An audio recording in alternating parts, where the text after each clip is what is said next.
सो हाय again. Previous video में हम लोगों ने डिस्कस किया था कि टू पॉइंटर अप्रोच क्या होती है। ओके कैसे हम कोई क्वेश्चंस को देख करके टू पॉइंटर अप्रोच का वो क्वेश्चन है कैसे हम लोग फाइंड आउट करते हैं, ये बेसिकली डिस्कस किया था। ओके सो आज का हमारा इसी पे बेस्ड, आज से हम टू पॉइंटर पे बेस्ड 10 क्वेश्चंस इस प्लेलिस्ट में जुड़ेगा, जो कि आपके टू पॉइंटर बेस्ड पे क्वेश्चन रहेगा। सो आज ये पहला क्वेश्चन है जिसका नाम है टू सम प्रॉब्लम। ये आपको लीड कोड पे भी मिल जाएगा। ओके पहले इसका क्वेश्चंस क्या दिया हुआ है और मुझे निकालनी क्या है ये पहले समझते हैं, क्योंकि कोई सा भी डीएसए का क्वेश्चन आए पहला काम होता है उसको क्वेश्चंस को क्या दिया हुआ है और क्या निकालना है, ये दो चीज़ें फाइंड आउट करना बहुत ज़रूरी है। ये चीज़ के लिए आप उसे 5 मिनट भी दो, कोई इशू नहीं है। ये आप समझ गए तो आपका क्वेश्चन ऑलरेडी क्लियर रहेगा। 10 एंड 12 ओके। एंड मेरा टारगेट एलिमेंट है 10 के इक्वल। सो क्वेश्चन में बेसिकली ये कह रही है ना कि जब मैं कोई ऐसा दो एलिमेंट को मुझे ढूंढो जो जिसका सम मुझे इस टारगेट एलिमेंट के इक्वल हो, तो 6 + 10 = 10। ये तो फर्स्ट बार में ही मेरा निकल जा रहा है, यहाँ पे मिल जा रहा है। तो ये दोनों एलिमेंट को मुझे रिटर्न करना है। ऐसे सपोज तुम ये भी ले सकते हो कि ये भी तो 10 है, लेकिन दो एलिमेंट का सम टारगेट एलिमेंट के सम के इक्वल होना चाहिए, एक एलिमेंट नहीं। ठीक। सो इस सिनारियो में मेरा आंसर क्या होगा? 4 और 6 है। तो मुझे 4 और 6 तो रिटर्न नहीं करना, इसका इंडेक्स रिटर्न करना है, यानी कि 0 और 1। आई बात समझ में? क्वेश्चन क्या था? क्वेश्चन हमारे पास है एक एरे गिवन है और मुझे टारगेट एलिमेंट है 10। बेसिकली दो एलिमेंट को जोड़ करके जो मेरा टारगेट एलिमेंट के इक्वल हो जाए वो एलिमेंट मुझे रिटर्न करनी है। ठीक है। सो इसमें टू पॉइंटर अप्रोच कैसे लगेगी वो पहले समझते हैं। कि यार मैंने आपको बताया था कि टू पॉइंटर अप्रोच वर्क कैसे करती है। 4, 6, 8, 10 एंड 12। तो ये है मेरा एड।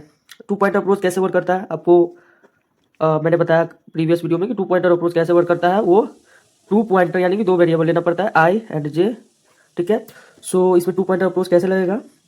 मुझे दो वैल्यू निकालना है, श्रिंक में चलना है। ठीक है। तो मैं क्या करूँगा ना, और टू पॉइंटर अप्रोच क्या करती है बेसिकली कि एक पॉइंटर को यहाँ पे आई पे रख लो एंड एक को जे पे रख लो। इतना क्लियर है? अब आगे बढ़ते हैं। मेरा क्वेश्चन क्या कह रहा है कि मुझे टारगेट एलिमेंट के इक्वल आना चाहिए, वो एलिमेंट निकालनी है। ओके सो मैं क्या करूँगा, ये मेरा आई है, ये मेरा जे है, ये दोनों को मैं जोड़ूंगा। एरे ऑफ आई, ये तो बहुत ईजी है, एंड एरे ऑफ जे, यानी कि 4 एंड 12 कितना हो जाएगा? 12, 4 + 12 यानी कि 60। ये मेरे टारगेट एलिमेंट के इक्वल नहीं है, टारगेट एलिमेंट तो मेरा 10 है। इस सिनारियो में ये बड़ा हो रहा है। सो मैं क्या करूँगा, मैं इसे क्या करूँगा, जैसे ही ये टारगेट एलिमेंट से अगर मेरा जो एलिमेंट है टारगेट एलिमेंट से अगर ज़्यादा आ रहा है तो मैं क्या करूँगा, जे को डिक्रीज करूँगा, जे को यहाँ से फिर यहाँ मूव करूँगा, क्योंकि ये दो एलिमेंट नहीं हो सकता है, कभी भी नहीं हो सकता है मेरे टारगेट एलिमेंट के इक्वल। क्यों? क्योंकि ये मेरा टारगेट एलिमेंट से बहुत ज़्यादा आ रहा है। ठीक है। तो मैं जे को पीछे मूव करूँगा, ठीक, माइनस माइनस करके। ठीक। एरे ऑफ 5 मेरा यहाँ है, ठीक है, एंड एरे ऑफ जे अभी यहाँ है। सो इस दोनों को हम जब कैलकुलेट करेंगे तो 4 एंड 10 यानी कि 10 + 4 या 14, ये भी बड़ा आ रहा है। सो फिर से मैं क्या करूँगा, जब भी बड़ा एलिमेंट आए तो मैं क्या करूँगा, जे को माइनस माइनस करूँगा। अगर कभी भी मेरा छोटा एलिमेंट आ जाए, सपोज मेरा ये 10 है टारगेट, और इससे भी अगर छोटा एलिमेंट आ जाए, दो एलिमेंट का सम अगर छोटा एलिमेंट आ जाए, लेट्स से ये है 4, 2, 4, 8 एंड 10। सो इस सिनारियो में हम क्या करेंगे, ये दो एलिमेंट है और मेरा टारगेट एलिमेंट है 10, टारगेट है 10। सो इस सिनारियो में हम क्या करेंगे, जो मेरा सम होगा क्या होगा, दो एलिमेंट का सम क्या होगा, 6। क्या 6 = 10 है? नो। सो इस सिनारियो में देख सकते हैं 6 क्या है, छोटा है 10 से। सो इस सिनारियो में मैं 6 को इंक्रीज करूंगा, यानी कि मेरा आई को इंक्रीजिंग ऑर्डर में बढ़ाऊंगा। आई बात समझ में? मैं क्या कर रहा हूँ, ये तुम थोड़ा थोड़ा इसे बाइनरी सर्च जैसा भी मान सकते हो कि बाइनरी सर्च जैसे वर्क करती है ना, कि अगर मेरा वो टारगेट मिड अगर मेरा सर बाइनरी सर्च कैसे वर्क करती है कि मेरा मिड अगर इक्वल्स टू वो एलिमेंट हो गया, ठीक है, तो उस सिनारियो में तो उसको रिटर्न कर देना है, नो डाउट। बट जब मेरा मिड अगर किसी सिनारियो में बड़ा हो गया एलिमेंट से, तो मैं क्या करता था, जे को क्या कर देता, मिड -1 कर देता, यानी कि मिड से पीछे कर देता था, यानी कि छोटा करता था। अगर मिड मेरा छोटा हो गया एलिमेंट से, तो उस सिनारियो में क्या करता था, मेरा आई को मिड +1 कर देता था। यही ना करता था। सो इसी एनालॉजी से तुम यहाँ पे सोचो कि तुम्हारे पास ये एरे है। सो मेरा फाइंड आउट करना है 10, क्या दो एलिमेंट इक्वल्स टू है 10 के, ये एलिमेंट मुझे फाइंड करना है। सो आई यहाँ है, जे यहाँ है, इन दोनों का एलिमेंट इक्वल्स टू 16 आ रहा है। सो इसे मैं क्या किया, जे को पीछे कर दिया, फिर से मैं इस दोनों को जोड़ूंगा, क्या 10 plus 4 is equals to 4 plus 10 is equals to 40। No, ये भी बड़ा आ रहा है, तो मैं जे को फिर से डिक्रीज करूंगा, जे यहाँ से फिर यहाँ आ जाएगा।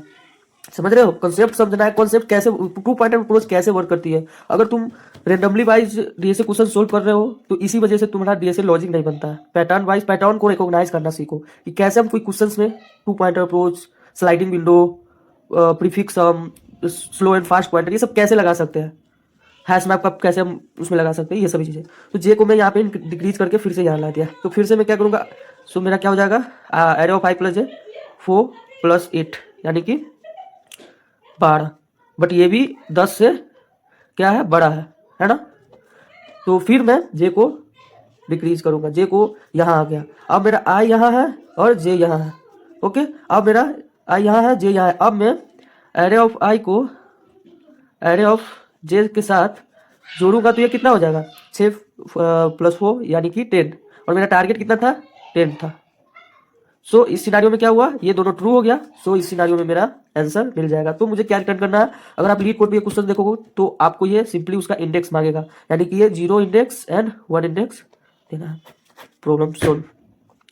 आई बात समझ में कैसे टू पॉइंटर अप्रोच वर्क करता है और कैसे इस क्वेश्चन को हम लोग सोल्व किए with the help of two pointer approach. मैं समराइज कर लेता हूँ। सो मैं क्या बताया था, पहला कि मैं एल्गोरिथम,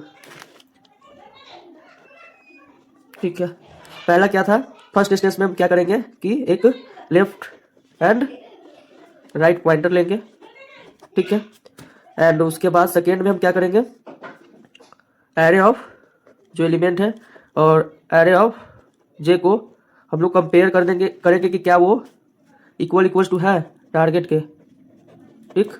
अगर ये टारगेट के इक्वल हुआ सो इस सिनेरियो में तो वेल एंड गुड, यहाँ पे हम लोग रिटर्न कर देंगे क्या, I and J element, vector return करना है, ठीक है। अगर ये मेरा टारगेट एलिमेंट इस सिनेरियो में नहीं हो रहा है ना, 4 6 8 10 12, इस सिनेरियो में मेरा टारगेट एलिमेंट 10 है, सो 4 एंड 12 यानी कि 16, सो ये तो मेरा 10 के इक्वल नहीं है ना। सो मैं क्या करूंगा, ये भी कंडीशन तो हो सकता है कि मेरा 10 से बड़ा किसी सम जो है, दो एलिमेंट का सम मेरा जो है 10 से बड़ा भी आ सकता है। तो सिनेरियो के लिए मैं ये कंडीशन लगाऊंगा, if array of I plus array of J is greater than target element. So इस सिनेरियो में मुझे क्या करना है, मेरा जेथ एलिमेंट को बढ़ा रहा है तो जेथ एलिमेंट को मूव करते हुए इधर ले जाना है। सो मैं क्या करूंगा, जे को माइनस माइनस कर दूंगा, नहीं तो एल्स केस में क्या होगा, यहाँ पे लिख ही देता हूँ, ये भी एल्स इफ पे ही लिख देता हूँ। एल्स इफ अगर मेरा जो array of I plus array of J is less than है मेरा टारगेट एलिमेंट से, सो इस सिनेरियो में मुझे क्या क्या लॉजिक परफॉर्म करनी है, मुझे मेरे आई को डिक्रीज करना है, सिंपल। नहीं तो एल्स में, नहीं तो ये दोनों अगर नहीं मिला सो थर्ड में मुझे क्या करना है, रिटर्न कर देना। अगर कोई एलिमेंट ही नहीं मिला तो रिटर्न कर देना -1। सो मेरा क्वेश्चन सोल्व हो गया। सो बेसिकली यही हुआ कि टू पॉइंटर अप्रोच की मदद से हम क्या किए, एक लास्ट पॉइंटर लिए, एक फर्स्ट पॉइंटर लिए, ठीक है, उसको क्या करें, दोनों को सम करके टारगेट एलिमेंट से हम उसको कंपेयर किए। अगर इक्वल है तो उस सिनेरियो में मेरा आंसर आ जाएगा, ठीक है। अगर वो नहीं हुआ सो उस सिनेरियो में अगर बड़ा एलिमेंट मिल गया, दोनों को सम करने के बाद अगर बड़ा एलिमेंट मिल गया सो सिनेरियो में हम टारगेट जे को डिक्रीज करूंगा। अगर कोई सिनेरियो में मेरा, सॉरी इसमें तो प्लस करना है ना, अगर किसी सिनेरियो में मेरा आई प्लस जे ग्रेट लेस देन हो गया मेरा टारगेट एलिमेंट से, उस सिनेरियो में मैं आई को इंक्रीज करूंगा। और उस सब ये सभी चीज़ करने के बाद मेरा अगर आंसर नहीं आया तो मैं सिंपली रिटर्न कर दूंगा -1। सो आपका टू पॉइंटर ये टू सम प्रॉब्लम सोल्व हो जाएगा, ठीक है। इसका मैं आपको कोड दिखा देता हूँ। सो यहाँ पे मैं इंटीजर लिखा हूँ, यहाँ पे वेक्टर टाइप होगा क्योंकि वेक्टर रिटर्न करनी है तो वेक्टर टाइप, ठीक है। सो देख सकते हो यहाँ पे आपको ये सेम कोड आपको लीड कोड पे मिलेगा। यहाँ पे रहेगा एक वेक्टर दिया रहेगा, एक टारगेट एलिमेंट है, यहाँ पे मेरा साइज निकाल लो, यहाँ पे लेफ्ट एंड राइट पॉइंटर लिए क्योंकि हम टू पॉइंटर अप्रोच से इस क्वेश्चन को सोल्व कर रहे हैं, तो लेफ्ट एंड राइट पॉइंटर ले लिए, लेफ्ट को 0 पे, राइट को n-1 पे। एंड उसके बाद मैं क्या किया, सिंपली लॉजिक लिखा, एक लूप वाइल लूप लगाया, आई लेस देन जे, यानी कि जो मेरा आई है अगर जब कभी भी राइट से मेरा बड़ा हो जाएगा तो उस सिनारियो में तो मेरा पूरा लॉजिक परफॉर्म हो गया रहेगा, तो सिंपली ये लॉजिक लगाया। ठीक है, सो उसके बाद मैं क्या किया, सिंपली वही जो मैं अभी समझाया, if array of nums of left plus nums of right equal to target. ठीक है, सो सिनारियो में तो मुझे आई एन जे को रिटर्न कर देना है। अदरवाइज मैं क्या करूंगा, मेरा लेफ्ट प्लस राइट अगर टारगेट से बड़ा आ रहा है तो मैं राइट को डिक्रीज करूंगा, नहीं तो मैं लेफ्ट को इंक्रीज करूंगा, और लास्ट में मैं रिटर्न कर दूंगा -1। आई बात समझ में? सो आई होप आपको ये क्वेश्चन समझ में आई होगी। सो अगर आपको डीएसए का ये सीरीज अगर अच्छा लग रहा हो तो गाइस लाइक जरूर करना, बिकॉज बहुत ज़्यादा मेहनत लगता है, बहुत ज़्यादा हार्डवर्क करने के बाद ये चीज़ें कर रहा हूँ। सो मिलते कल सेकेंड क्वेश्चंस में, जो कि बेस्ड होगा फिर से 2 पॉइंटर पे। हम लोग 10 क्वेश्चंस करेंगे 2 पॉइंटर बेस्ड पे। अगर ये 10 क्वेश्चंस आप कर लोगे तो 2 पॉइंटर बेस्ड पे कोई सा भी क्वेश्चन आए इंटरव्यू में आप उसे इजीली सोल्व कर सकते हो। Okay, so thank you.